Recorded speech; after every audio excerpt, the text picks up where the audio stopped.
I just remember looking out the window and thinking, is this all there is? Is this the entirety of my life? Sitting here at a computer, building some feature that frankly wasn't important enough because I don't remember it today, and slowly atrophying at a desk. I just felt like this is not the future that I wanted. But also, this is the future that I had been building for over a decade that looked good on paper. It was respectable and safe, and frankly sought the validation of my family, who really seems to value careers in sciences, particularly engineering. And while I had a non-traditional path to software programming, which probably didn't earn me as much respect, I had made a good career out of it. I'd made a good salary, and I did enjoy it for a while. I loved the challenge of it. I loved building. After some time, I just got this itch and this like little feeling that it wasn't the right fit for me anymore. And when I was staring out that window, I just knew I had to make some change. But at the same time, I was conflicted because I have a lot of Catholic guilt, a lot of pent up Catholic guilt. And I recall thinking, like, who am I to make a change? Who am I to pursue a creative career in my mid 30s? This started earlier.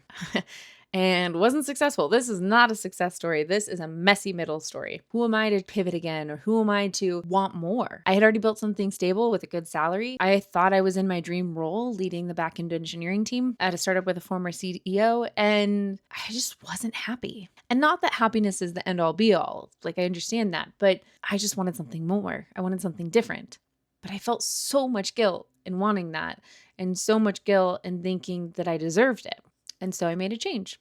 I decided to pursue an evening MBA. And a few months into my MBA, I got laid off. So I reframed it as a sign from the universe that I needed to actually pursue something different and commit to this change. At the same time, I had a really cool opportunity to build my dream community, which was a pocket neighborhood of around 12 homes that were intentionally built such that they fostered moments of casual connection.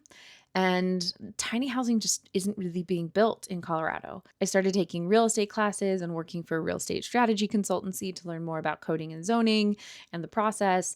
And the more I got into it, the more that I realized that development really wasn't for me. Yes, I want to see these kind of communities exist, but I wasn't the one to get it there. And that was really hard. It took me a long time to admit that to myself. And honestly, it felt like failure. I have slowly been reframing failure as growth and data and learning what it is I don't want to pursue. At least I tried it. So when my MBA ended, I decided to go back into tech, and it was safe. It was a salary, and those things are good. But I think it also confirmed to me two things. One, I could get back into tech, which I was a little nervous about after being out of it for a year and a half. And two, it confirmed that I didn't want to be there. I had to listen to my gut. My gut instinct was telling me the truth, and tech was not it. So after 6 months, after tension headaches and long nights coding and early mornings and just pure exhaustion, that I didn't want to be in this space any longer. And so I decided to quit. But in order to make sure that I took care of my brain space, because I had already felt like I'd failed the first time, even though now I'm learning that it's not failure, I decided to not tell anyone that I'd quit, besides my husband and my mom. And additionally, to get a part-time job, but only doing something I knew I'd really enjoy. And I found that. And I didn't have a business in mind, but I have a business in mind now because of this part-time job, which I will share in another video. But all this is to say, this is not a success story. This is not an overnight success story. I'm so tired of being fed CNN How I Made It videos about people who built a business in a year. That was not my experience, and this experience is already going very slowly, but I am proud of myself for taking the risk.